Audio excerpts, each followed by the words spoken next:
Willie, mercy, baby. This is Shaska Willie. You're listening to Broken Kayfabe with Frankie Seabreeze and Ariel Bologna and Cheese Sandwich. They're like Coca-Cola. They're all over, baby, on whatever network that you find it on, baby.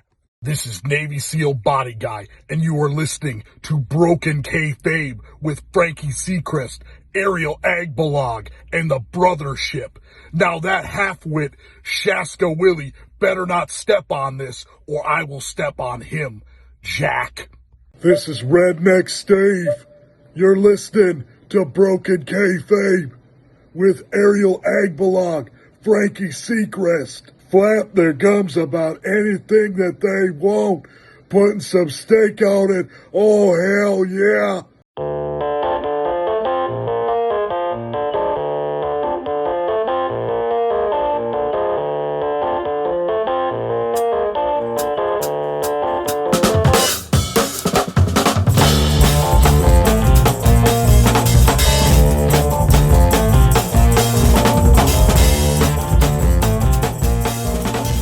Welcome to Broken Kayfabe, the unofficial after show of Breaking Kayfabe with Bowdren and Barry. Ariel, how were your holidays, my friend? It was very quiet. I stayed home, slept. I did not celebrate New Year's or kind of had a quiet Christmas. Just hung out with the family, cooked, ate, fell asleep. Same thing on New Year's. I was on a holiday break from work, and sleeping at night is like the most awesome thing, since I barely get to sleep at night, unless I'm off. And I was just taking every opportunity to just relax at night and just doze off while watching a movie or something, and just sleeping all through the night. How about you? It was very tiresome, to be honest. It was not restful. It was very chaotic, and I was I don't want to say stressed, but there was just so much going on. And it all began with like Thanksgiving, and had a cruise, and then my in-laws here for a couple of weeks, and then Andy and I went to LA, and then it's chaotic with the kids going back and forth. So it was not a restful holiday season. And now we are into 2023 and rolling like a freight train out of gas. No wonder we haven't been recording. You've been so busy. I've been busy as well, but not as busy as I was several months ago when I was doing massive overtime. The schedule has gone back to a little bit normal. I've been working some overtime on the weekends, or especially right before the holidays. The planners and everything try to push out all the work that they can onto us right before they go on vacation. And but I'm glad to talk to you again. Happy New Year. It's our first podcast of 2023. I am so stoked. I'm a little bit tired. I had jury duty yesterday. I was up for 22 hours during that. But I am happy to talk to you again. Well, good. Can you reveal any details about the case? Yeah, sure. So it's all I can say, it's a domestic battery charge. One charge of domestic battery. The trial is a short trial, should last between 3 or 4 days. Which is fortunate for a lot of us. Well, for the jury, because it's not like a weeks or months long trial. Mm-hmm. It was a very interesting and boring process. Like I said, I was up for 22 hours before that, or during that. So my eyes, I was dozing off. My eyes were bloodshot red. I had to tell the judge when I was on the juror box that I am not under the influence of anything. My eyes are red because I work nights. I've been up since 7 p.m. The previous evening. And it was around 5 p.m. when I was interviewed to be a juror. You know, when they called my name and everything like that. I mean, you know, out of the group of the jury pool, the juror pool, and you know, he said, "Oh my gosh, but thank you for coming." I was like, "Well, I mean, I didn't say it, but I was like, well, I didn't want to go to jail or get fined, so I'm here." You know, like they gave me a real choice, you know, to attend or not. But yeah, it's a domestic battery case. Should last a couple of days tops, and it's gonna start Monday actually. So I have to be at the courthouse 9 a.m. and get that great $15 a day being paid for to be a juror. So should be fun. Should be interesting. Well, good. I can't wait to hear some good stories coming out of it. Ariel, did you have a chance to listen to this week's podcast? Yes, I did. Do you have any favorite moments of the podcast? No. Well, no, not necessarily. I was very interested in listening about the AWA. I wasn't really familiar with AWA. As a kid, I was watching when it was on like ESPN or something, and that was like the dying years of it, I guess. And but learning a lot of you know, the champions of AWA and all about Vern and all those things, that was really interesting to me. That's the one that I, you know, really paid attention to. How about you? Yeah, I think George Shire is always fascinating in his takes, and he's a great speaker. Yes. My other favorite moment was when the Booker cut a promo on Ric Flair. Oh, yes. Oh my gosh. Have you seen the documentary, by the way? No, I have not. No, neither have I. I don't intend to. I had a coworker that mentioned it to me and asked me if I saw it, and I'm like, no, I'm not. At this point, a lot of, you know, I'm aboard with a lot of the brother shippers on their opinions of Ric Flair as of late. Sure, he was great in his day, but lately, it's just one thing after another, and he pretty much tarnished his legacy to an extent. So I don't. It's probably a lot of stuff that we already know as wrestling fans about Ric Flair. So I'm not going to really waste my time. Watching. I'm not gonna watch it because one, I don't care. Number Right. two, I don't want to subject Jana to watching any more wrestling stuff than I have to. Especially now. Well, let me back up. When we were at the Fan Fest, she finds the stories that are told there very interesting, right? Mm-hmm. But Magnum TA and Jerry Jarrett and Demolition Axe and Smash are very different people than Ric Flair, right? It's Ric Flair. You got a guy who's going to embellish and probably make himself seem better, and I think probably, I'm just going to guess here, the Ric Flair story is more of sex and the craziness of the drinking and the partying, which if you've lived through your 20s, you've probably heard it and seen that stuff. So I don't think that will be interesting, but it won't be interesting for Jana. But the whole Magnum TA story was very fascinating for Jana, having never heard it before. And I've said this before on this podcast, but I'll say it again.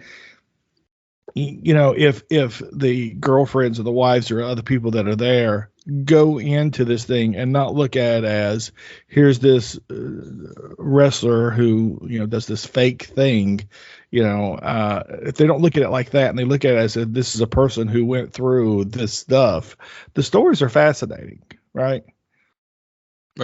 It's like, if someone comes up to you and starts to tell you a story, and every time they come up to you to tell you a story, they're full of shit, you're just not going to pay any attention to it, right? Well, that's how I think that a lot of people see professional wrestling. It's fake, it's phony, and it's bullshit, and they have no interest. But when you realize that behind all this pomp and circumstance, there is real people and real lives and you see the people for that, right? You see the people for, hey, here's someone who had to travel across the country to get their $10,000 back for wrestling training that they never received. Mm-hmm. And then you have nerd and me there on my calculator calculating that would be like 42,000 in today's money. Really? Yep. Wow. That's crazy. Yeah. So anyway, I have no desire to see Ric Flair and his story and hear what's been said and what's been done. Give me something new, then I might be interested in hearing it, but probably not, because I'm over him. And but I also if there's like a band reunion of like your favorite band, I don't know, Motley Crue. Right. Leonard Skinner, I don't know whoever that you listen to. I have no desire to go see those people because I don't want to see them in their older form. I want to remember them for the kick-ass, young, the way they were, back in the day when I enjoyed them. Yeah, exactly. Yeah, that makes total sense. So, like Barry was talking this week about going and seeing Tears for Fears. I can't do that. Really? Yeah. No. I would love to see Tears of Fears. I love them too. But yeah, I understand what you're talking about.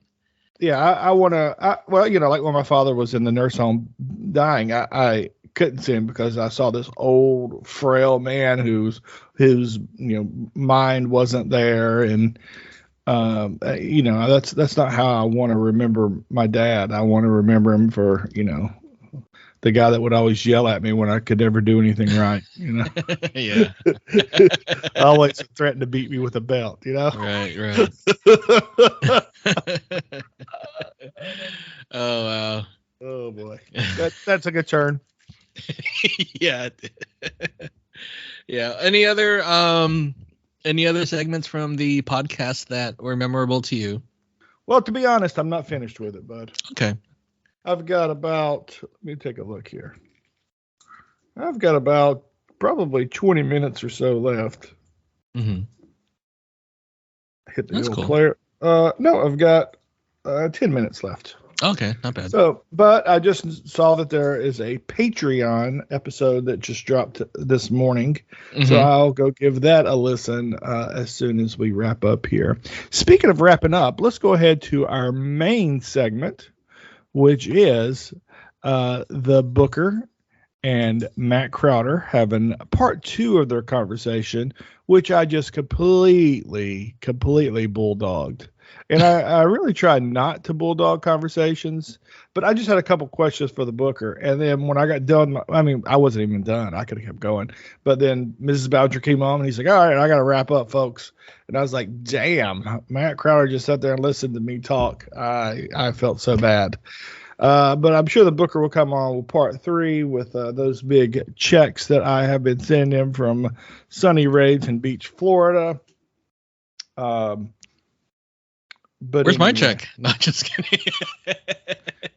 Your check came in the way of wrestling tights to fulfill your fantasy. True. That is true. And I wear it to bed. No, just kidding. I don't.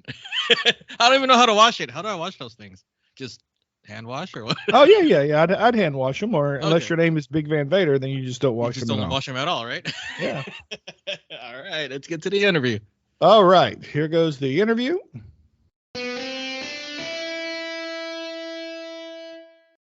I am pleased to be joined here not only by one of my favorite brother shippers, who is very active, not only in the group, but he is the unofficial third man of this podcast, Matt Crowder. But we are blessed here in this season of holidays to be joined by the Booker, Jeff Bowdren. You know him from the podcast Breaking Kayfabe with Bowdren and Barry. Here is Kim Bowdren's husband, Jeff Bowdren. Thank you for allowing me to join you, Janice Seacrest's husband. Man, I get it all the time, and I am so happy to have it. Jeff, thank you for coming back on. This is the second time you've been on. Yes, Barry, the check cleared. Thank you. And Barry has been on 0 times, but I did see he was on another Outlaw Mud Show podcast. Yeah. I think he's got like 4 listeners on that show, where we're up in the millions and millions on this particular show. More listeners than David Pinzer, I'm going to guess. Wow. Who's Dave Pinzer? That's what the millions are asking. I got a story there. I won't share it here, but we'll kayfabe it off the air. Jeff, last time we talked, you and Matt just went on this long conversation about football, the Vikings, and your love of which I grew up a Vikings fan, and I may have said it then. But I think it's because I like the colors purple and yellow. I don't know how a boy in the mountains of North Carolina liked the Vikings. But the Lakers used to be my favorite NBA team, and now I don't have a favorite NBA team. So I think it was all purple and yellow were my colors. But anyway, so I have a couple of questions here that I want to hit you at. And I'm going to start off with them. You grew up in, we'll call it South Florida, right? Well, yes and no. Well, you went around the yeah, world, I was a Navy brat. but born all over, and then you ended up there in South Florida. I was born all over. Yes, my arm was born in Japan. My leg was born in Guantanamo Bay, Cuba. I was born all over. And so what's that rum and Diet Coke, Frankie? This is the greatest opening of any show we've ever done. We could stop now and edit in whatever the fuck we wanted. And so there in Florida, what was the town? Was it Fort Lauderdale? It was a suburb of Fort Lauderdale, the lovely Plantation, Florida. Plantation, okay. Now, western part of Fort Lauderdale. What is your earliest memory of wrestling growing up? My earliest memory, my grandmother, who lived in Beaufort, South Carolina, on the Low Country, in South Kakalaki, as they call it, took my cousin and I to see the matches in Savannah, Georgia, at the venerable Civic Center, still there, by the way. And the main event that night was the original Assassins, Tom Ernesto and Jody Hamilton, against Bobby Shane and Doug, the Professional Gilbert. And I was hooked. And ever since, that we were still moving around. When we moved to Fort Lauderdale and give or take June of 1973, my dad took me to the matches at the Armory in Fort Lauderdale a grand total of 1 time. He was not a fan. He did it as a solid to me. So I didn't go to a lot of matches in Florida until I got into like college. And then I started, I didn't go down to Miami Beach. I would go up to the matches in West Palm Beach on Monday nights. West Palm, how far? Yeah. Oh, yeah. And then some. About an hour drive up 95. So West Palm. Yeah. So I know what that is. That's more inland than Palm Beach. So Palm Beach is the Palm Beach, and then West Palm is more inland a little bit. I was told there'd be no geography. So, after you got into wrestling after 1973, what was the stadium or the location you would go to most often? Probably West Palm Beach Auditorium. I mean, I would go down to the the convention center in Miami Beach, and we had the Armory. I want to say sometime in the mid to late 70s, they stopped really running the Armory on a weekly basis. Miami Beach was more the regular stop, but West Palm Beach was every Monday night. And up until like 83 or 84, I used to go, I would probably say a couple times a month. They would run it every single Monday night. And at least probably twice a month we would go. I would usually go with my buddy Craig Halleck, who's a member of our group. And that was my guy that I would go to the matches to. Sometimes we would go to Sunrise Musical Theater in the western part of Fort Lauderdale. And every once in a blue moon, we go down to Miami Beach if it was like a really big card. Like I remember going on. Okay, go ahead. I'm sorry. What year was that? That you and Craig? That would have been the early part of the 1980s. Wow. What I was going to say was, we would go down to Miami Beach. It was a really especially big card. Like I can remember us going down in February of, I want to say, 83.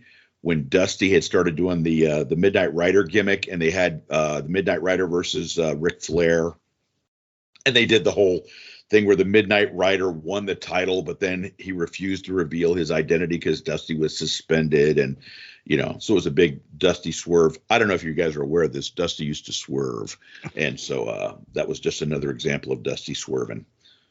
I know. Matt's head's going to explode because he can't believe it. My little cranium can only take so much. I don't know if I'd call that a little cranium based on what I'm looking at. Well, it depends. The people that have actually seen me in the flesh, yes. I was waiting for Matt to put a lollipop in the corner of his mouth there. Who loves you, baby? There we go. So how did you meet Craig? I actually met Craig through another friend, and part of the reason, there was a group of about 5 of us that used to kind of hang out together, go to bars, that kind of thing. And Craig was the only other one that was into wrestling. And what Craig had going for him, besides that he was a fellow wrestling fan, was Craig was the only guy I knew whose cable system got WOR, which meant I had access to the WWF show that usually was taped in or was it, if it wasn't Hamburg, it was, there was another place. Allentown, thank you. So, I used to go over there and watch the WWF show on the weekend with him. And I can remember going over there when they shot. Have you guys ever seen the angle where Jimmy Snuka was turning babyface and they had Ray Stevens give him the pile driver on the floor, and it was blood all over the floor and something? Yeah, I saw that at Craig's house. Wow. So Craig and I have known each other for over 40 years. Yeah, Craig is awesome. At the last Fan Fest, I got him to bring his guitar out and sit outside and play some music. It was really cool.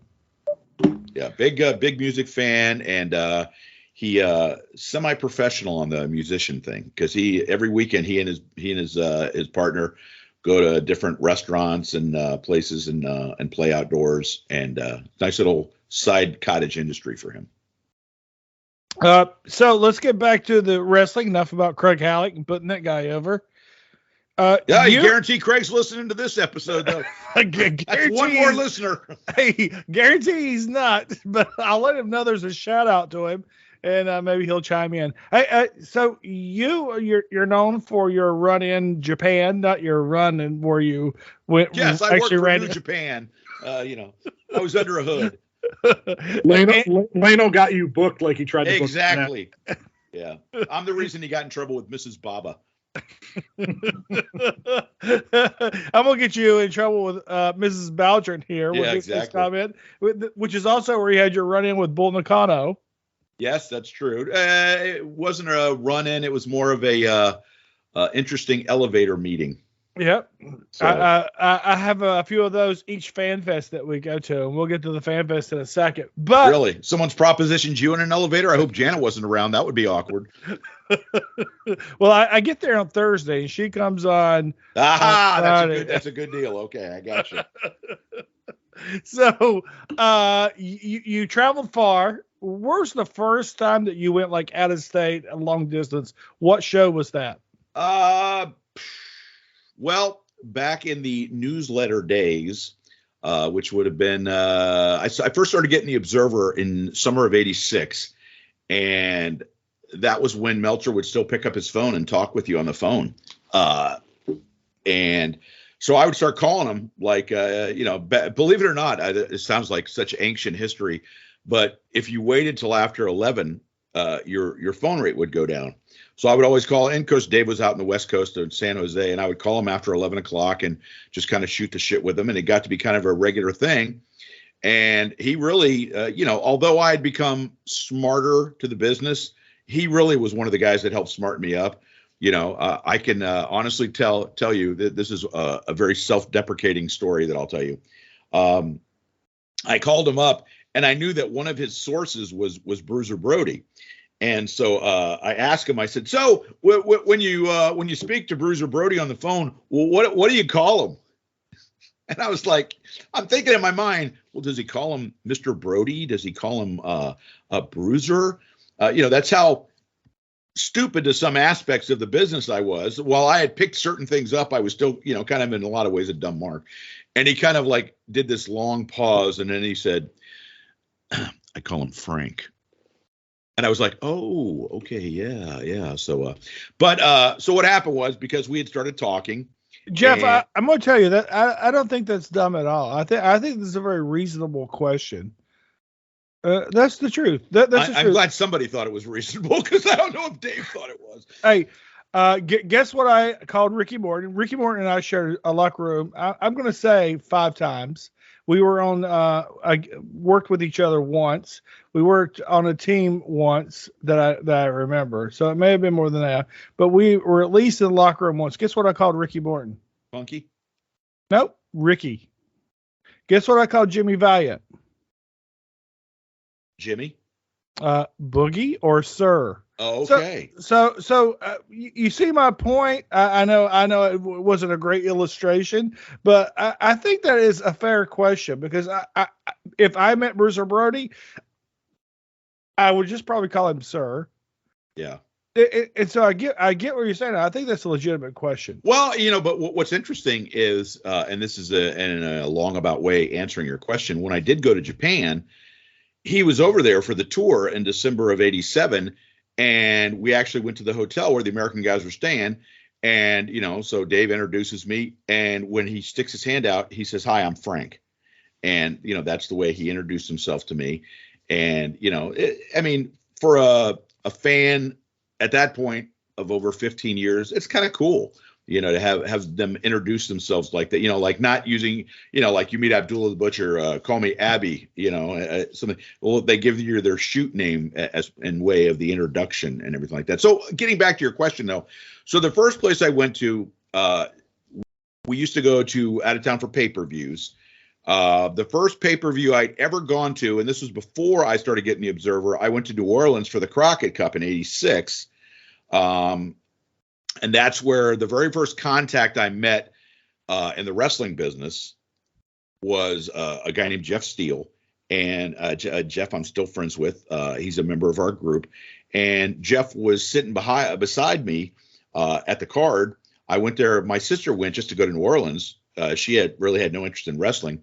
And we sat next to Jeff and his brother David, still friends with both of them. David actually was the the DJ at my daughter's wedding a couple years back. And but Jeff had been an independent worker, I want to say later part of the 70s and stuff like that.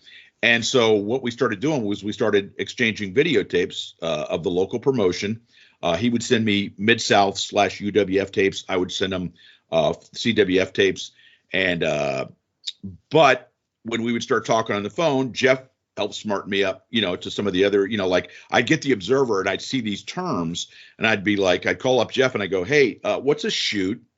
And, Jeff would say, well, that's the one thing you don't want to get into if you're in a match. And then he explained to me what blading was, because Dave was using these terms in the Observer. And, this is not something you'd ever read about in an After magazine. So I'm like, what the fuck is this? And so Jeff would explain it to me.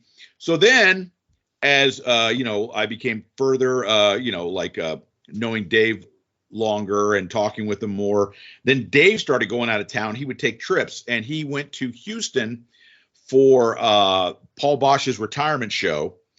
And I want to say that was summer of '87. And a couple of months after Paul's retirement show, they did the first, I know before the retirement show, there was a show in Houston at the Sam Houston Coliseum for the Western States Heritage, which I always thought was the dumbest name for a title.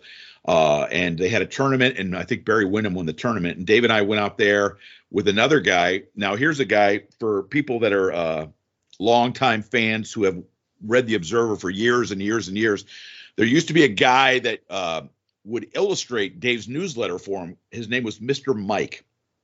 I have no idea what Mike's real name was. But Mr. Mike was an active contributor to Dave's newsletter and would do illustrations and stuff like that. So Mr. Mike lived in Minnesota. He came down. I came from Florida, and Dave came from California. We all met in Houston, and we went to the Western States show. And what was really cool, though, was we got to tour Paul Bosch's office. And what was cool was Paul kept meticulous records, and he had filing cabinets with all these index cards. And like you'd sit there and go in and you'd pull out a show from June of 1980, and you'd pull out an index card, and it would have every guy on the show and what their payoff was. So I saw on that one show, Kevin Von Erich was on the show, and he made like, I don't know, $400, $4,000. I can't remember what it was, but I remember there was a 4 in it. And I remember sitting there thinking, holy shit, this is awesome, man. This is just really nerdy information kind of stuff that a true wrestling fan would really appreciate.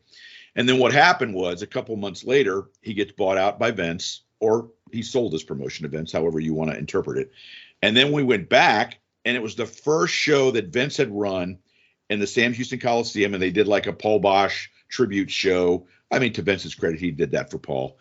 And but it was really essentially a WWF house show from 1987. I want to say it was like August or September of 87.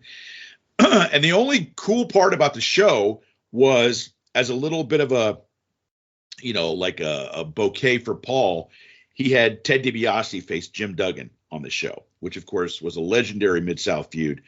And so by this time, Ted was already there as the $1 Million Man in the WWF.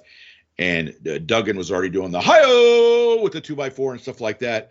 But, the Mid-South fans remember Ted as the head of the Rat Pack. And they remember Jim Duggan as, the guy from Glen Falls, New York, who was, would fight everybody at the drop of a hat. And they went out there and they started the match. And, one of my top 100 matches of the 1980s was a match between those two at the same Sam Houston Coliseum. That was a cage match that had all these stipulations. It was a tuxedos, coal miner's glove on a pole inside a cage. There was powder and blood. It was just a great, great gimmick match. So here now it was like 2.5 years later. And so they ring the bell and the guys go out. And for 3 minutes, it was 1985 all over again. Jim Duggan was looking better than he had looked in a couple of years. He was, just laying into DiBiase. DiBiase was just selling like a fucking champ. And then about 3 or 4 minutes in, Duggan blew out his muscle in his leg. And the match just literally went from like 100 miles an hour down to about 5 miles an hour, just because Duggan was gone. I think he blew out his quad or something like that. And so, yeah, but those first 3 minutes, man, it was like stepping back a couple of years and watching two guys that were in their prime. So that's my long-winded answer to your question. The first out-of-town show I went to was in Houston, Texas. Well, on that Houston trip, who did you go with, and did you drive, and did you stop along the way? Flew into Houston and met Meltzer at the airport, and then a couple hours later, Mr. Mike flew in from Minnesota. And I'll tell you one of these really weird things that, good Lord, this is 35 years later. So we're there for essentially a Friday night, a Saturday night, leaving on Sunday, right? We get back, we pick up Mr. Mike a couple hours after we'd already got there. And so we're like, okay, we're going to drop Mike off. Mike, we'll go to the hotel so you can drop your stuff off. And then we're going to go out and eat. Okay. So I don't know if he's still this way, but Dave Meltzer used to love to go to Chinese restaurants. He loved Chinese food and loved especially Chinese buffets. So we just said, we're going to go out and get a Chinese buffet.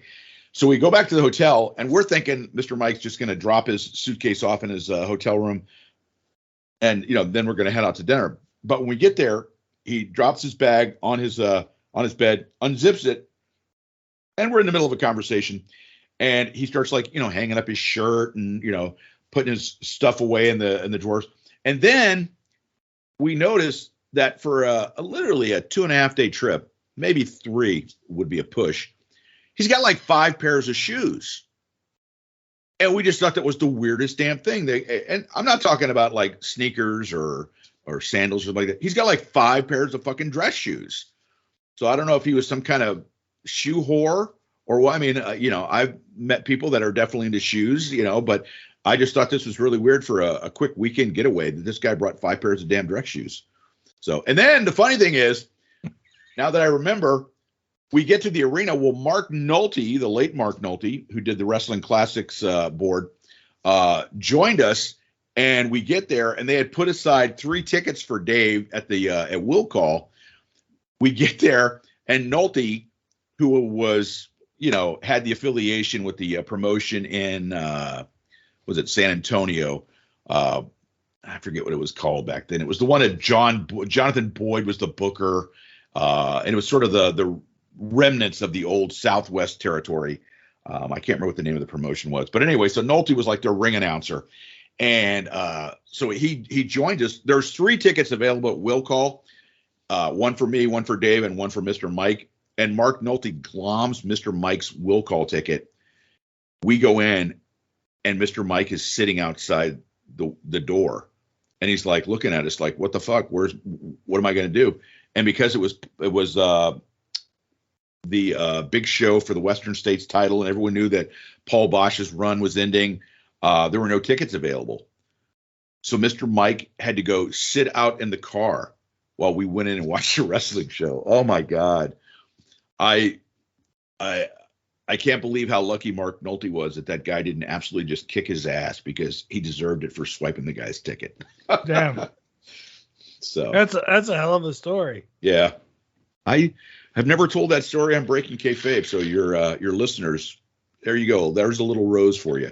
Yeah, all 14 of them. That's very good. So, growing. It's doubled since last episode. So Jeff, do you know why I started this podcast? I have no idea.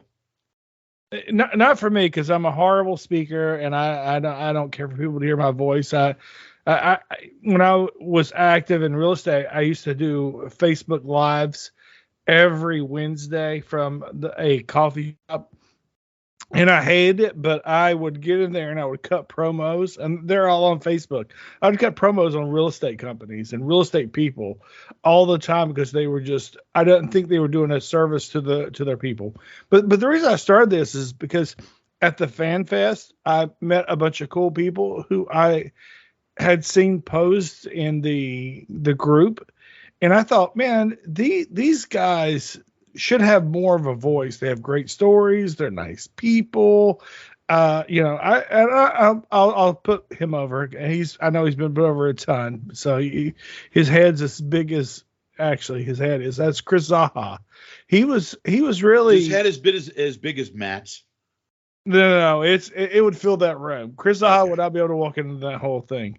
I mean, well, that's Matt's ego more than right. That's Chris' ego. Yeah, but I mean, like, these guys were so interesting and entertaining to me that I thought they should have their own voice in this. But I also wanted to have them chime in on some of the things, because, man, some of the things that they say in text in the group is hilarious in response to what is said on the group, and on the podcast. No, I got to be honest with you. We've had guests on the show before. I'm not talking about guys that are in the group. I'm talking about guys that have been in the business. And you sit there and you think to yourself, is this going to be somebody that's going to be really super well received? Maybe it's not a huge name. I mean, we've had guys like Stan Hansen and, Butch Reed and, guys that are big friggin' names. Okay. And we did Magnum not too long ago. But then you've got guys on there that maybe weren't as, particularly well known. And you start talking to them and you realize that every guy that's ever been in the business has got fucking stories, Mm-hmm. I mean, whether they worked, like when I would go down and to the local shows down in South Florida, and we used to go down, because I know that you worked in Florida, Frankie. I don't know if you ever had a chance to work on a show with Rusty Brooks. Did you? No, I never made it to Florida. Okay. I was North Carolina, South Carolina, Virginia, Maryland, Pennsylvania. Sure. Okay. Tennessee. I get it. Tennessee. But like, Rusty was like this guy that was sort of always on the shows in South Florida. And, when someone would book an international tour, they would go to the Middle East or they go to South America. He would do a lot of those. And we would talk to him at the different shows. And it could be a show at like an American Legion Hall. And you start just shooting the crap with him. And he'd pull out some story about something that happened while he was on tour. And you'd be like, oh, my God, this guy is fucking hilarious, And, we got to know him. And he would interact with us at ringside. And, me and the guy that I went with at the time to the shows, we'd kind of joke with him, and Rusty would come out and he'd be, like waving to the crowd. And we used to do this thing where we'd say, how many bumps are we looking at tonight, Rusty? And he'd kind of like look around, and he'd go, 3. Like he's feeling 3 bumps. It's like a 3. That's the over under on the bumps. And like literally, he'd take a shot in the corner and go down to the mat. And he'd look over at us and he'd go, that's 1. And, he'd start counting the bumps with us. And if he went over, he'd go, I went over tonight, guys. I went over. And it was just like really fun interacting with him. And, then like, you talk about being up in the Carolinas. Well, my friend John Hitchcock, who was one of the front row Section D guys in Greensboro, he, for a time, went and was working with, I don't know if you know who Rick Link is. Of course. Yeah. The Beastmaster. The Beastmaster. And so he would work on Rick Link's shows with Chris Cruz, who used to be an announcer with WCW. And so John literally wrote an entire. Go ahead. New Dimension was the name of the group. Yes, that's right. Ken Spence, who was like, I don't want to say mentor, but he probably wouldn't call it because he didn't accept my Facebook friend request. So that's funny. And I could tell another story about him, but he was the working side of that whole New Dimension group. And go ahead. I'm sorry. I'll let you go on. No, that's fine. All I was going to say was John literally wrote a second book that was just nothing about his experiences working with Rick Link and Chris Cruz and all the fun they have going to these really small towns in North Carolina, and the trouble they would get into because Cruz would go out there like he had a freaking flamethrower and just like start just laying into the fans at ringside. And there was like maybe 75 to 100 people at ringside, and he would just like start laying into them. And John's character was he was his bodyguard. And, so like John was talking about how there were times where he was like, man, I can't believe we got out of town alive.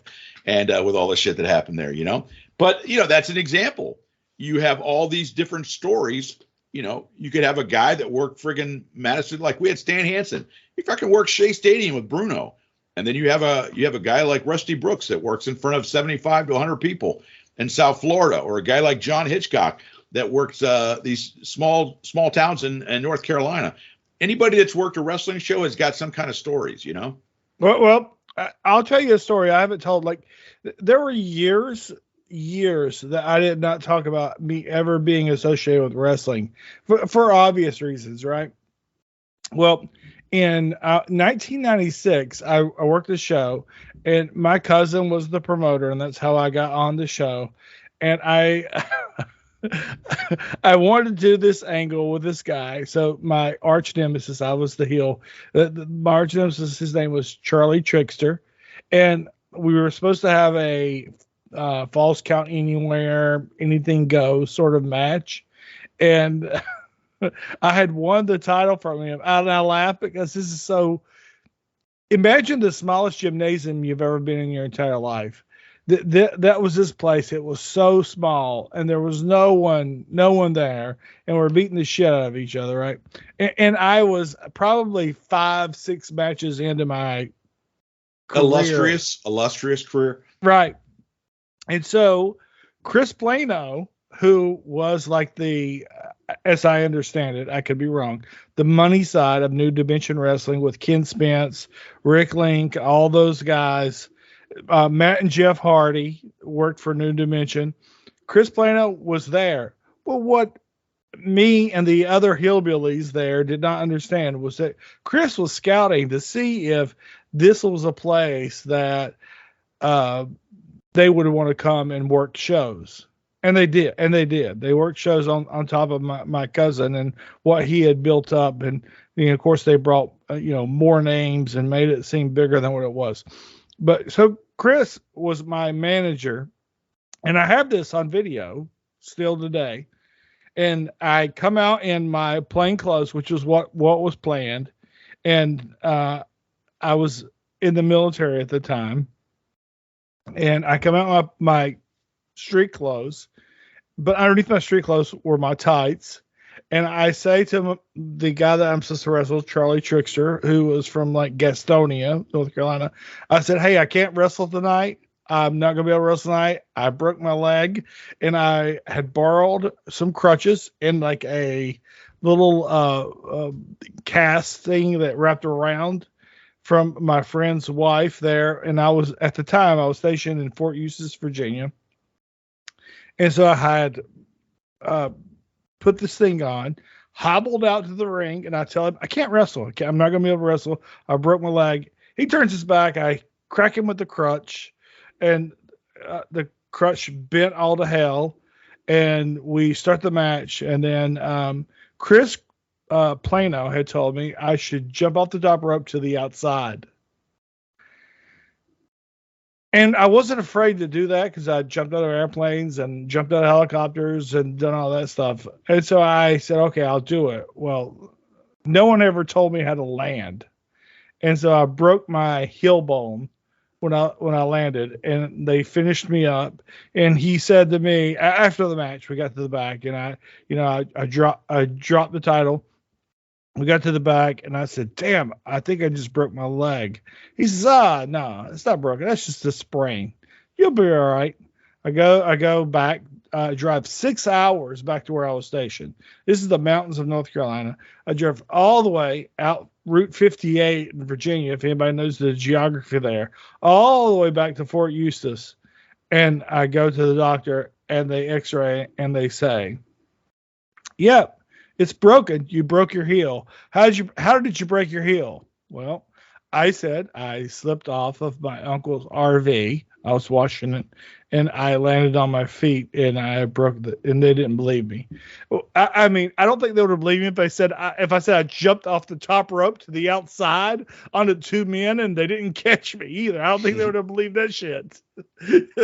I thought you were going to say, because, for every injury that's happened with somebody jumping down to the floor, it's almost always like some idiot had spilled soda on the floor, and that's what caused you to blow out your knee or something. So that's what I was kind of expecting. No, I at that time I was wearing wrestling high school wrestling boots, ASIC wrestling boots with kick pads over them, and I didn't get my first set of boots until Bobby Fulton gave me a pair. Which I still have. Did you see that post that I made in the group, Jeff? No, if I did, I don't recall it. Okay, well, I'll just digress for a second. Bobby Fulton had came to town, and he knew my cousin who had been a promoter. Hold on 1 second, Matt. Wake up, Matt. I'm here, brother. I'm here. This is. I am riveted by the ramblings of two men who have probably went through more than I have in my entire existence on this planet. But so Bobby came to town and was doing his fight contest, not Tough Man, fight contest. And so my cousin said, hey, do you want to go make some money and meet Bobby Fulton and work for him? I said, sure. So I go and I help him set up all this stuff, and I help do the security. And somehow in the conversation, I said to Bobby, I needed some better gear. And I hope I never forget this. But Bobby said to me, if you want something to happen, you're going to make it happen. That you're not going to, that there's not, I'm going to do my best. You're going to do what it takes to make that happen. And it stuck with me, and it still sticks with me. Like, and at the time when he said it, it was hard ass, right? And Bobby did not want to sell me these boots for any discount, did not want to give them to me. And his wife, Donna, his wife then at the time, Donna, she said, Bobby, just give them to him. You got a ton of these boots. Just give him a pair of these boots. And Bobby was saying, no, you know, he has to work for them. And it's like, man, and here's what I felt at the time. I'd worked my ass off in the military for nothing. I went in the military with nothing, and all I came out was like, they paid for some college, but I came out with nothing except for some, bad bones, some arthritis, and all this other shit, right? And Bobby's like, no, he needs to pay his dues, was basically what Bobby said. So I gave him $25 for these boots, and probably 3 weeks later, I got a box from Bobby back, and in that was a letter, which I still have, and the boots, which I still have. And Bobby said, here are the boots I promised you. Thank you. And then there was the money that I had. And I wore those boots for a couple years so I could afford to get a pair from High Spots. But, that always stood with me. It was like, here's sort of what Bobby said. He says, doing your best is not enough. You have to be willing to do whatever it takes. Well, it's sort of like the old adage, and I'm just going to equate it to the ring gear, but they used to say, don't dress for the job you have, dress for the job you want. And when it comes to that gear, like I've gone to local shows before where guys have been wrestling and they're like wearing sneakers or something like that. Yeah. How is a fan supposed to take you seriously if you're not? I'm not saying you got to go out and spend a couple of $1,000s when you're working in front of 75 people on ring gear, but at least kind of look the part. You know what I mean? 1,000%. 1,000%. I agree with you. So the first tights that I had, and then I'll stop talking about anything, was a black singlet I got, and I took to a screen printer who had my name printed on the front. And then I had the Asics wrestling shoes with the shin guards over them. That was the first one that I had. And if you ever look at the gift that's of me, then you'll be able to see that's that's me in those things. My camera's glitching. But then I went to the boots, and then I did the boots with the shin guards over. This is the time of the 1, 2, 3 Kid and all the guys that are, the kickers. Like, I don't know if Jerry Lynn had them. Yeah. Well, no, like the guys in New Japan, like Maeda and Takada, they used to have those. Yes. And then I got a pair of boots which of course I still have because I never need to get rid of them, that I got from High Spots, which lace on the inside, which I think are just freaking cool as hell. I love these boots, and they have the star on the outside, which I did as a tribute to Bill Eadie, because the Masked Superstar was probably my number one favorite wrestler of all time in the Mid-Atlantic area.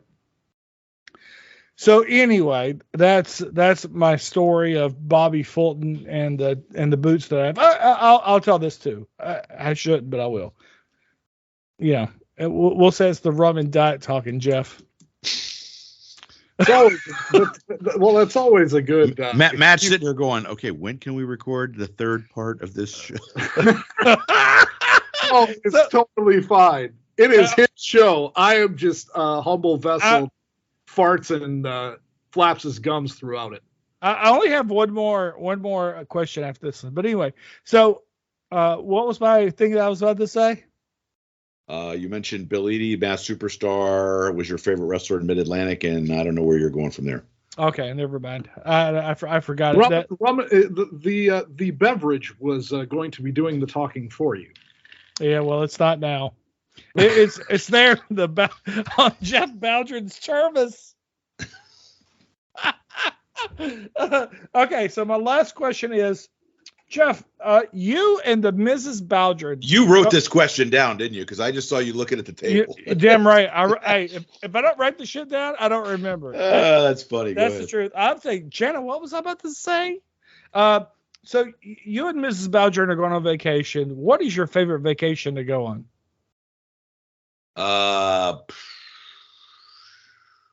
You talking about individually or together or what? Well, damn, Jeff, that's a hard question for me to answer. Well, if we go on vacation together, I'm trying to think of some of the places we've been to. We've been to, Chicago. We've been to. Jeff, let me ask you this, Jeff. What's the last vacation you went on? Where did you go? I'm trying to think. Does Lutz count? Yes, I was going to say 100%. Yeah, that would probably be it then. Going down to Florida. I'm going to break. Oh, you know here. what? Before that, we went up to my wife for my birthday had got me tickets to a Notre Dame game, and we went up to South Bend in Chicago for a Notre Dame game last season. How did you end up being a Notre Dame fan? Back in the 70s, they used to show Notre Dame replays on Sunday morning in South Florida. And it was like a 1 hour condensed version of the game. And, it was Lindsey Nelson and Paul Hornung were the announcers. And what they would do as a way of condensing the game is Lindsey was a legendary broadcaster for Tennessee Volunteers, for the New York Mets, and he would also do the NFL games on CBS. But on the Notre Dame games, he would have this tagline where he'd say, Notre Dame punted the ball to USC, and after an exchange of possessions, we rejoin the action. And that was the way of them skipping forward like 8 minutes in the game, and so they were able to condense the game down that to a 1 hour replay. And that was every Sunday morning, and I would watch it, and that's the way I got hooked on college football. Wow. Why did they put it in Florida? Because Notre Dame has a fan base all over the country. Wow. And quite frankly, the Hurricanes were really not that big a deal in the 70s. The Gators were mid-level at best. I mean, they would have like some really good players, and that was before Bobby Bowdren never got to Florida State, so they really weren't that big a deal. Miami, the thing that a lot of people don't realize about the Miami Hurricanes were going to disband football in the mid-70s. They were like literally maybe a year away from disbanding the football program and just doing away with it altogether before Howard Schnellenberger joined the program. When I was in the military, my company commander in Fort Campbell, his name was Tom Kunk. Freudian slip there. Yeah, that was an awkward. That would have been an awkward name. Colonel Cunt, come here, sir. And he had been a NCO before, so he went to the NCO, the officer school, and he grew up somewhere around Ball State. Where is that? Is it Indiana, Illinois? Illinois. State? Yeah. No, Indiana. Indiana, right? So he had most famous alum is who? Bob Ross. Wrong. Did you say Ball State? Ball State. Most famous alum is David Letterman. Yeah, I was going to say, I didn't hear the Ball State portion, but yeah, no, I knew David Letterman went to Ball State. But he was a huge Notre Dame fan, and so he would say, "Win. What's important now?" That was Lou Holtz used to use that tagline also. That's where he got it from, was Lou Holtz. Yeah. And so he would use that all the time. It's like, what's important, and I still do, like in my day life, like I still think about that. And if you look up Tom Kunk, Kunk, you'll learn a lot about his military career. But he was my company commander in Fort Campbell, Kentucky, the 101st Airborne Division, Sackett 327, and then I went from there to Korea, and he said to me, "I can get you out of Korea if you want. I think you should go." Man, I wish that I did not go to Korea. You may not know this, but Korea is a whole nother country, like Forrest Gump said. That's funny. Yeah. My dad did 25 years in the Navy, right? Yep. And my brother did like over 20 in the Air Force. And my brother's remote was in Guam. He did like 2 years in Guam. He also did a stint up in Fairbanks, Alaska. Where'd you do your remote at? Well, so I went from Fort Campbell, Kentucky to Korea. And then from Korea, I came back to Fort Eustis and I got out. Okay. But I got asthma in Korea. So my dad's remote was in Yokosuka, Japan. And the most important part about his remote with my mom in Yokosuka, Japan is that's where yours truly popped. You're conceived. Picture. Yes. Conceived and delivered. Thank you very kindly. Yeah. So, well, I stopped by in Osaka and I did 2 days in Osaka. Osaka is known for a certain part of the city that is favored by military personnel. That's where the ladies that will cost you a certain amount of money to spend time with them, ply their wares, if you will. I'm sure that's not why you went there, but when we went to Osaka as part of the tour in December of '87, and one of the things we were told was, don't go to this one part of Osaka because that's where all the hookers are. And if you're like American and you're going through there, chances are you'll get arrested. So I didn't get off. I didn't get off. You didn't get off. Freudian slip again. You better put that beverage down, Seacrest. I've got to ton of drink on every episode now. The cat's out of the bag. And then we'll do the bootleg recording, send it to Jana, and then he can explain himself. Luckily, she's right here. Okay. Jana, will you say hello? She says she's dancing right now. Here. Oh, okay. She's putting in clothes. No, you don't have to put them on. It's just Jeff and Matt. Don't do anything on our account, I was taking a test, not putting on clothes. Hi. Hi, how you doing? Wait, I can't hear you. There we go. Hi. Hi, how you doing? Good, how are you? I'm well. How about yourself? Good, doing good. Frankie's telling stories that he'll eventually be embarrassed by. I heard.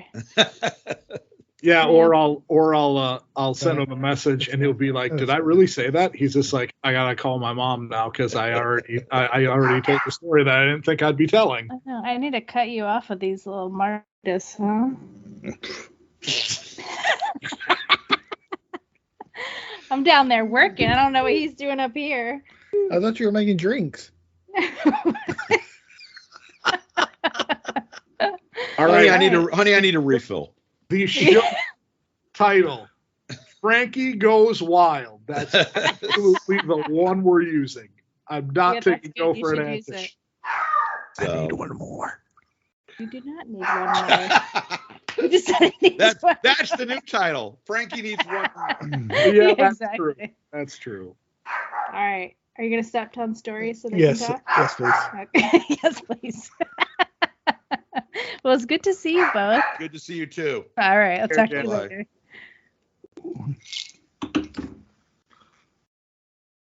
One more and then I'll shut up. Frankie needs one Give me more. one more. Huh? I'm not getting you All one. right, Crowder, you're on it. Please, I love you. Oh my God. Well, I'll start. Let's. Please, I love you. That's the Donnie. third. That's the alternate title. Yeah, that should be the title. Please, I love you. What's funny is when everyone goes to the Fan Fest and they meet my wife, they go, "Oh yeah, you really are a lucky guy." Like they hear me talk about it on here and they go, "Oh yeah, you're lucky." But then when they meet Jan, they're like, "Oh crap, you are a lucky guy." Last story, and then you guys can talk about whatever. And I'll get to the editing. It was. I think we'll go to part 3 because my wife's going to be home in about 10 or 15 Oh minutes. Jesus, this is great. Jeff, I love that. I love that you're like, hey, when Kim gets home, I got to give you off this thing, right? Because when Jana is working and she's working here in the house, but she's down there in what we call the basement. When she comes back up here and she's done with work, I make the kids get off their phones and quit talking to everybody, and we go and we pay Jana attention. And it's like I've done that since we've been married. I've been like, hey, look, now's the time to talk to your mom and let her hear about your day, even though like she's been here in the house the whole time. So I don't remember the story I was going to Last story. That you've already forgot about. Next one more Jana. We can go anywhere. So I don't remember the story I was going to tell. So here, Matt, what was the topic you were going to talk about? At this point, I don't even know, and I'm kidding about that. But for the most part, I kind of wanted to tie up the Vikings and then probably peruse into James Bond if we do have time. But if we don't, not a big I mean the Vikings that just had the greatest comeback in the history of the National Football League, those Minnesota Vikings? Oh, yes, absolutely. Oh, but it was just the Colts. Why are you making a big deal out of it? I saw the post. Don't kid yourself, mister. I mean, for God's sakes. I mean, this team, the funny thing is about this team this year is they've had moments of absolute brilliance. And it's been more than once, because normally over the team's history, you look at 09, Favre to Greg Lewis. You look at 98, you like the Moss coming out party where they're just blowing people out. And you're looking at 2000 with them winning 2 playoff games and going to the NFC title game. And, well, we know how that turned out. And 87, where Giants knew the playbook. That's what the story is. Well, you've heard that story, right? Yes, I have. Where I've heard. Or we're stealing the signals. One of those two. Yes, it was like bigger than Fort Knox. They have stolen the playbook. You know, the eagle has landed. The eagle has landed, and we're fucked. Yeah. That's literally what happened. But there's usually one moment in a season where you're smoking the hopium. You're behind this team. We're doing it. This is the year. This year is completely topsy-turvy because, we've had... I texted you the other day and said, this is the most schizophrenic football team I've ever seen in my life. Absolutely. And that's over 50 years of watching the Vikings. It's just, they're absolutely, for the people that are like, well, they're really not, they're 10-0 in one score games. You have to give them a certain amount of credit for that. Have they completely smoked anybody other than Green Bay? No. But you have to hope that when the playoffs come, that they're going to have experiences if the game is tight. Now, if they get their ass kicked, well, then, they get their ass kicked. But it's been a fun ride. If it is a tight game, whether it's against Dallas, whether it's against Philadelphia, whether it's against Detroit is on an incredible run. Whoever it's against, Giants, Washington, San Francisco, if it gets tight in the fourth quarter, they've been in that position before. And that's one thing, it's funny. One thing that I definitely know is that there is a school of thought that Ed Donatel saved his job in the second half of that game yesterday. Well, yeah. Well, also, realistically, I don't blame the defense as much because they held them to field goals. They kept them in that game, even though 33-0 is, they kept them in the game. I'm like, well, if you see the end result. Well, but the other thing to think about, because when I first saw that, I was like, good Lord, what is Donatel doing with that defense? But you had one interception return for a touchdown, and then you had another one that was a block punt. So in all reality, it was 22 points that the defense gave up, which really equates to one touchdown and 5 field goals, so exactly. You have to give them credit for that. The second half and in the overtime period, they locked them down. They got a lot of talent on the defense that hasn't been put in a position to be used effectively. And I have on more than one occasion asked myself, what the fuck are they doing? And I am not going to be surprised if in the off season, if O'Connell decides to go in a different direction with his defensive coordinator and keep some other coaches on staff and just decides to, because, Daniil Hunter, other than his neck injuries, is an incredible player. And they've essentially got him playing as outside linebacker instead of defensive end. I don't understand that. But, so I'm just going to enjoy the ride. Do I wish they were blowing teams out like the 98 team? Sure, I do. But guess what? When that 98 team, got in a position where it was a tight game and, Gary Anderson hadn't missed a kick all season and then blows it and keeps us from going to the Super Bowl. You wonder what would have happened if they had a couple games that were a little bit closer so they were used to playing those kind of games, Yeah, well, look at the Tampa Bay game. Tony Dungy knew how to lock them down, and they kept them to a one-score game. They did nothing. After even, I know week 1, they came into the Metrodome, and we blew them out. But, we didn't know Randy Moss was going to be Randy Moss. Yeah. But for the most part, I've accepted I'm enjoying the ride. I'm not trying to get so like, we're winning the whole goddamn thing. I don't care what the hell you're going to tell me because I'll set myself up for grave disappointment because, you've seen it. We've seen it. We're jaded fans. We've seen the highest of highs, the probable lowest of lows, and just where you shake your head. You're like, how does this fucking team not just make me want to, ram my head into this is Bowdren's home. That's why Snap is going off in the background. So he's excited mom's home. So, That's good. But no, you're right. I'm enjoying the ride too. I don't watch the games because, quite frankly, I would stroke out from games like that. I don't blame you. I mean, I didn't get a chance to watch the second half because I was at my brother and sister-in-law's new place that they're moving into beginning of next year, and my daughter was running around, and the only thing I saw was the last field goal, and I saw the 4th and 15 attempt that. Well, I know that you had texted me at some point. You said, "Holy crap, what is going on here?" And and then I saw on the crawl, because where we live, I don't have the NFL Network, so I couldn't watch the game, and so I saw on the crawl what the score. When it got to be, I think 36-24, I was like, "Wow, they're actually having a good second half or something." And then when I saw that it was 36-20, what was it? 28 probably. 20, yeah. And I was like, well, the most Viking thing of all time would be for them to lose by 1 point or like miss the extra point. And that's probably what's going to happen. And then when I saw that it had gone into overtime, I was like, okay, so they'll probably just lose in overtime because, a lifetime of being a Vikings fan teaches you is that's what the team does. And so, and then I got the alert from Google that the game was over and, like they had won in overtime. And I looked at Kim and I said, holy shit, they fucking came back and won. And then I saw that it was the biggest comeback it was bigger than the Buffalo-Houston playoff game. Like 92 or 93. Yeah, I remember that game. I didn't watch the first half. I watched the second half of that game. And I watched this. I was going out shopping with at the time Mrs. Bowdren, who is no longer Mrs. Bowdren, but we were at the store and I saw it was like, what was it, 35-3, and I was like, man, they're just getting their ass kicked by Houston. What is going on? And then when I got back home, all of a sudden it was like, maybe 35-17 and then 35, and they slowed us. And I was like, wow, is Houston really going to lose this game?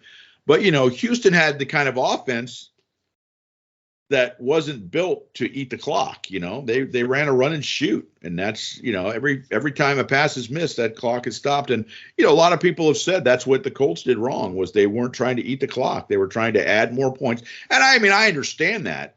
But you also have to have a component where you're trying to, use some clock too. And they obviously didn't do that. But that's what happens when you have a guy as your head coach who's never coached a game before other than at the high school level. That's why you don't bring it. It's why you don't bring in anybody. It'd be like asking Chris Zaha to be the coach of the Bears. And I don't think anybody wants that. Well, I know, but it is very similar comparison because Jeff Saturday has literally shit the bed completely. And yeah.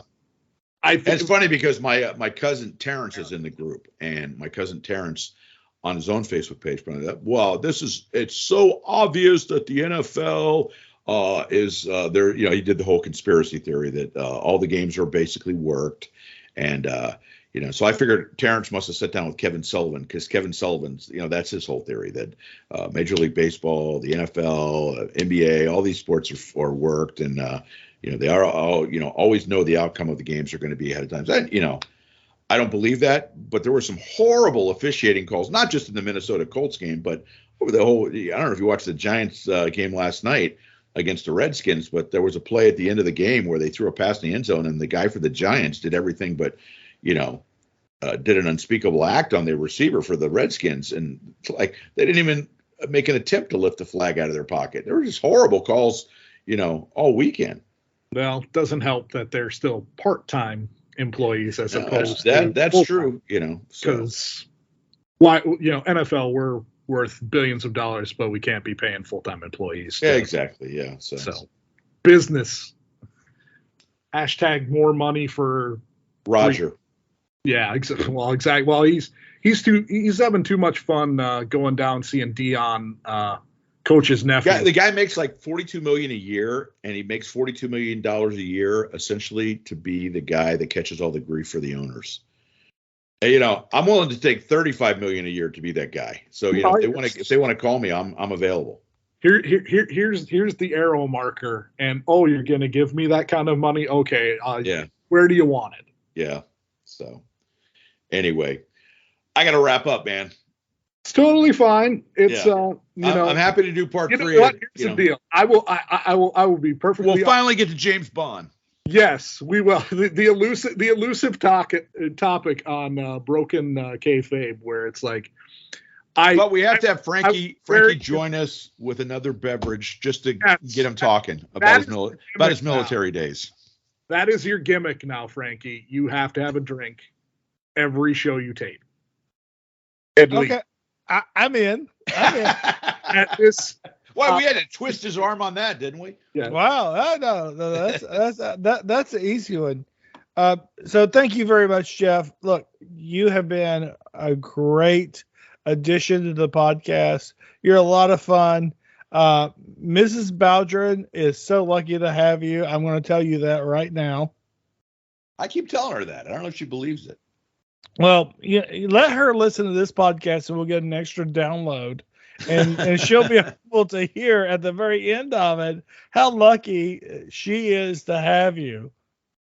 So, well, thank you very much for those generous words. And until next recording and next we meet, gentlemen, Seacrest out.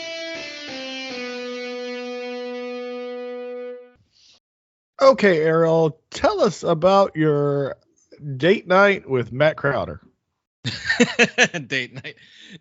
Okay, before I get to that, it's a funny thing you mentioned date night. My girlfriend doesn't like when I have guy friends because excuse me, because I like totally just start a bromance or hit it off with them, with guys like very easily, and like she gets jealous sometimes or something, whatever. I don't know. It's just kind of funny. She gets intimidated with my guy friends.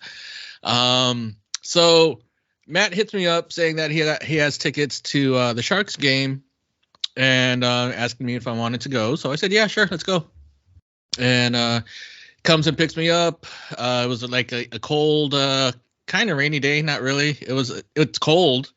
Well, it was kind of cold, but he comes up with a t-shirt and shorts, or shorts and flip-flops, right? And I have a hoodie on and jeans and everything, and I just look at him, I'm like, really, flip-flops? And yeah, to him, California cold isn't cold at all. So it was totally fine wearing that. Yeah, so we just went to the game. We had some barbecue over there at the arena. I forget how expensive. Thank you for the dinner, by the way, because this was all sponsored by you for the dinner that we had over there. I forget how expensive eating at like games really is. We got 2 barbecue sandwiches, a Sprite, a Coke, and an order of burnt ends, and that was like $70. 70, crazy.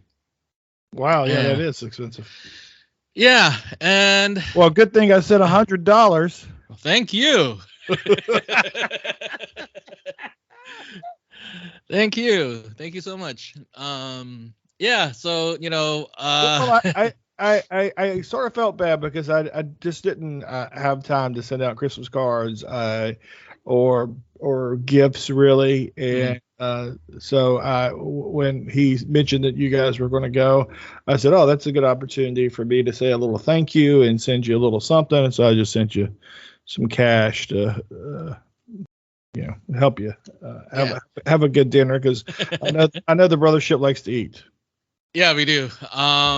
We couldn't really decide on if we should eat somewhere around the area or eat in there. I was like, well, let's just go in and eat there. The game is gonna start fairly soon. So yeah, we decided to eat in there, and the Sharks won. I'm not necessarily a big hockey fan. I was asking them questions about like, okay, why did this happen? Why, I don't know the rules. But I'm not really a Sharks fan either. I was just there to it's actually my second ever hockey game, right?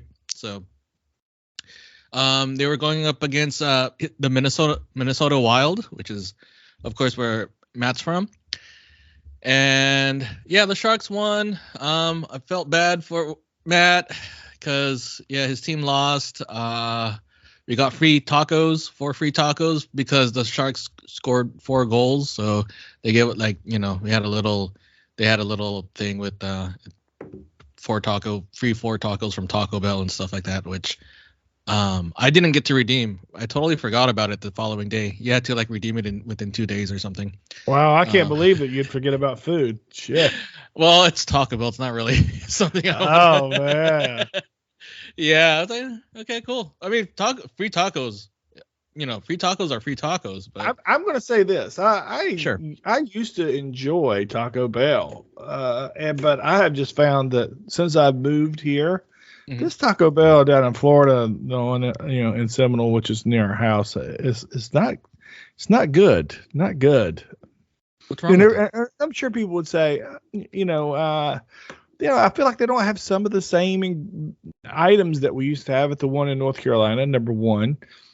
Number two, I feel like the food is really inconsistent, and I feel like it's just not as flavorful as the one back in North Carolina and Wilmington that I used to get occasionally.